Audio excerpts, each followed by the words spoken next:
Form आते हैं। सुरक्षित इंस्टॉलेशन के लिए तकनीशियन को एक उपयुक्त जगह खोजने की जरूरत है ताकि इन घटकों पर धूल लगने से बचाया जा सके।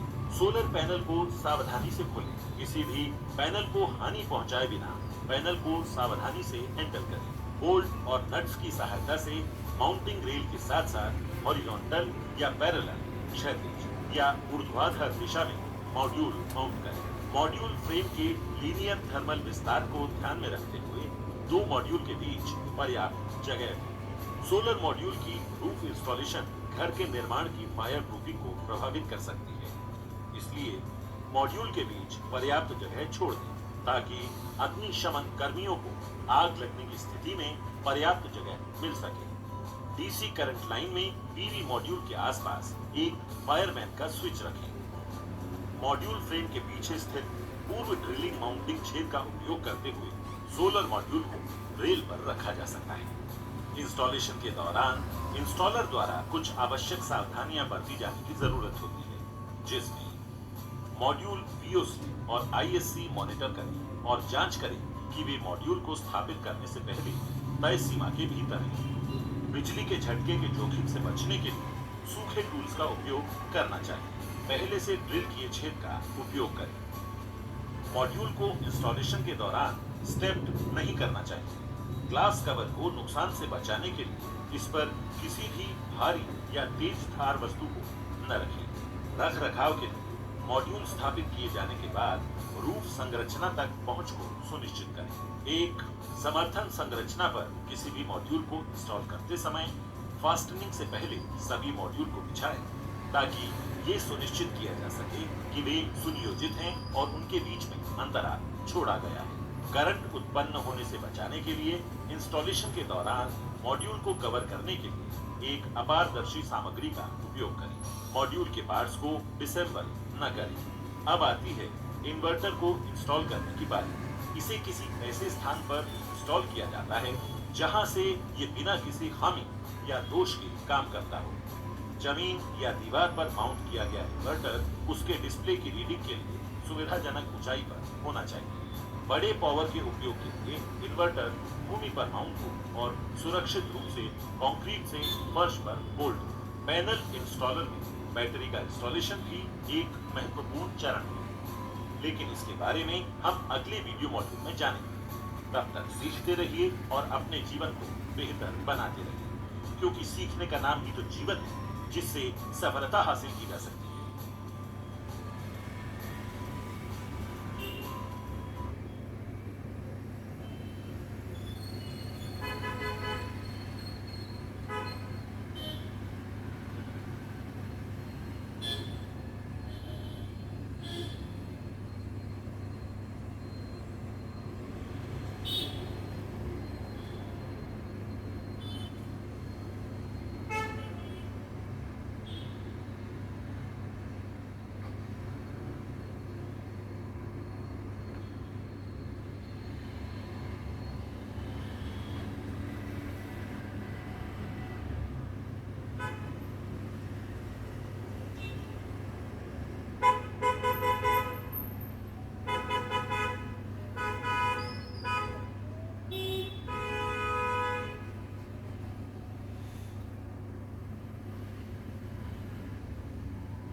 हमने सोलर पैनल की इंस्टॉलेशन के लिए माउंटिंग संरचना को असेंबल और फिक्स करना, बैक पीवी मॉड्यूल को सावधानी पूर्वक खोलना और इन्वर्टर को इंस्टॉल करने जैसे महत्वपूर्ण चरणों के बारे में सीखा था। इस वीडियो मॉड्यूल में हम पैनल इंस्टॉलर में बैटरी के इंस्टॉलेशन के बारे में सीखेंगे। बैटरी इंस्टॉलेशन के लिए पर्याप्त स्थान प्रदान करना चाहिए और बैटरी के पक्षों और दीवार के बीच की दूरी पर्याप्त होनी चाहिए। इसके अलावा बैटरी की स्थापना को ऊष्मा के किसी भी स्रोत से दूर रखें। बिजली के स्विच और बिजली से बैटरी की स्थापना को दूर रखें। बैटरियों पर सूरज की सीधी रोशनी पड़ने से बचाना चाहिए। बैटरी की स्थापना उस क्षेत्र में की जानी चाहिए जो लिविंग का हिस्सा नहीं है। अब आता है बैटरी का इंटरकनेक्शन। इसके लिए बैटरी को ठीक से इंटरकनेक्ट करना चाहिए। कनेक्शन पॉइंट ढीला नहीं होना चाहिए, वरना स्पार्क और आग लगने की संभावना होती है। बैटरी आमतौर पर बहुत भारी होती है और बैटरी को ले जाते समय सुरक्षा बरतनी चाहिए। इसके बाद इंस्टॉलर को यह सुनिश्चित करना चाहिए कि डीसी और एसी डिस्ट्रीब्यूशन बॉक्स इन्वर्टर के पास स्थित है। कंबाइनर बॉक्स से ऐसे आउटपुट वायर्स कॉर्नर बॉक्स से सरणी आउटपुट तार कम से कम मार्ग के साथ डीसी डिस्ट्रीब्यूशन बॉक्स में भेजे जाते हैं। डीसी या एसी आइसोलेटर स्विच और सर्ज प्रोटेक्शन डिवाइस के लिए वायरिंग की इंस्टॉलेशन ग्राउंड, फॉल्ट और शॉर्ट सर्किट प्रूफ है।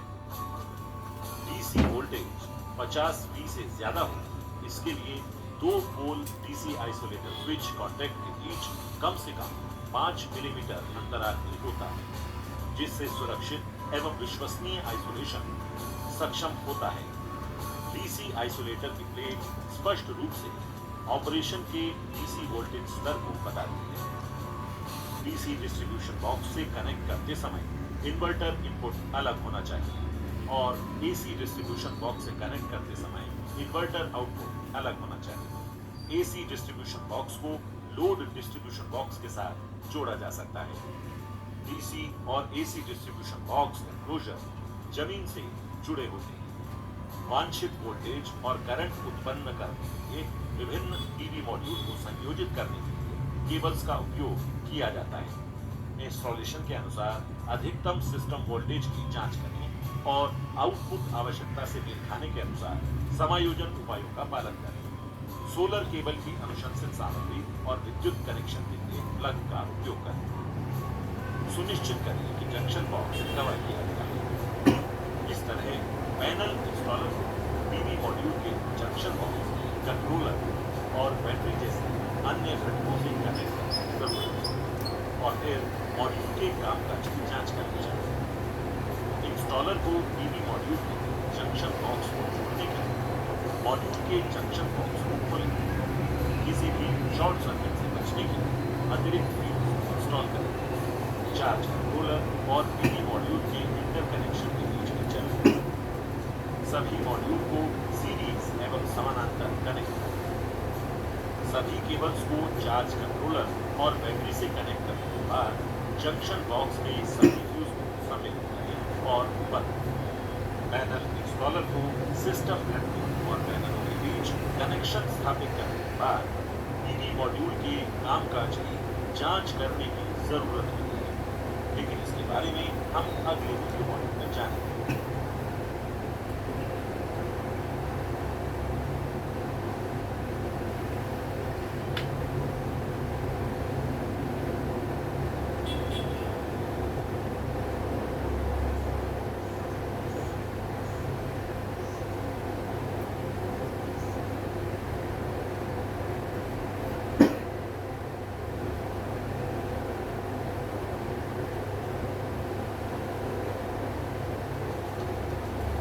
पिछले वीडियो मॉड्यूल में हमने पैनल इंस्टॉलर में बैटरी इंस्टॉलेशन, इसके इंटरकनेक्शन, पैनल इंस्टॉलेशन को पीवी मॉड्यूल के जंक्शन बॉक्स, कंट्रोलर और बैटरी जैसे अन्य घटकों से कनेक्ट करने, चार्ज कंट्रोलर और पीवी मॉड्यूल के इंटरकनेक्शन जैसे चरणों के बारे में जाना था। इस वीडियो मॉड्यूल में हम पैनल इंस्टॉलर को सिस्टम घटक और पैनल के बीच कनेक्शन स्थापित करने के बाद पीवी मॉड्यूल के कामकाज की जांच करना सीखिए। इंस्टॉलेशन पूर्ण होने के बाद सिस्टम को ध्यान से परखिए। जांच कि सभी मॉड्यूल और सिस्टम घटक बोर्ड से सुरक्षित हैं। जांच कि सभी वायरिंग कनेक्शंस डिजाइन और निर्देशों के अनुसार ठीक से बनाए गए हैं। सुनिश्चित करें कि सभी आवश्यक पार्ट्स को ठीक से आधार बनाया गया है। डिस्कनेक्ट और सर्किट ब्रेकर बंद हो गए और सभी फ्यूज उनके होल्डर्स में से निकाल दिए गए। दोनों कंबाइनर बॉक्स और इन्वर्टर पर पीवी स्ट्रिंग्स और पीवी एरे की पोलैरिटी की जांच करें। सभी पीवी स्ट्रिंग्स और पीवी एरे की ओपन सर्किट वोल्टेज की जांच करें। जहां शॉर्टिंग लिंक को इंस्टॉल किया गया है वहां सर्किट के माध्यम से वोल्टेज को एस्टैब्लिश करें। इन चरणों के दौरान बैटरी या इन्वर्टर की ओर फ्यूज को इंसर्ट न करें और न ही ब्रेकर्स को डिस्कनेक्ट करें। पहले स्प्रिंग फ्यूज होल्डर में पीवी स्प्रिंग फ्यूज लगाएं, उसके बाद संबंधित डिस्कनेक्ट बंद करें। शॉर्ट सर्किट करंट को मापें, फिर डिस्कनेक्ट खोलें। फ्यूज को प्रत्येक सर्किट स्विंग पर ले जाएं और प्रक्रिया को दोहराएं। हर बार करंट को नापें। जांचें कि सभी स्रोत स्ट्रिंग फ्यूज इंस्टॉल हैं। पीवी एरे के ओपन सर्किट वोल्टेज का आकलन करें। यदि उपरोक्त परीक्षणों में ground fault protection device trip होता है तो ग्राउंड फॉल्ट को खोजने के बाद समस्या को दूर करें। इनपुट डिस्कनेक्ट सर्किट ब्रेकर्स को बंद करें। इन्वर्टर पीवी एरे और उपयोगिता स्रोत से कनेक्ट करें। Inverter PV array open circuit voltage और शून्य एसी आउटपुट करंट के निकट इसके इनपुट वोल्टेज के साथ कुछ समय के लिए बंद करें। इन्वर्टर आउटपुट करंट वोल्टेज और आवृत्ति को रिकॉर्ड करें। ये निर्दिष्ट सीमा के भीतर होना चाहिए। इन सभी चरणों से गुजरने के बाद रिजल्ट जांचें।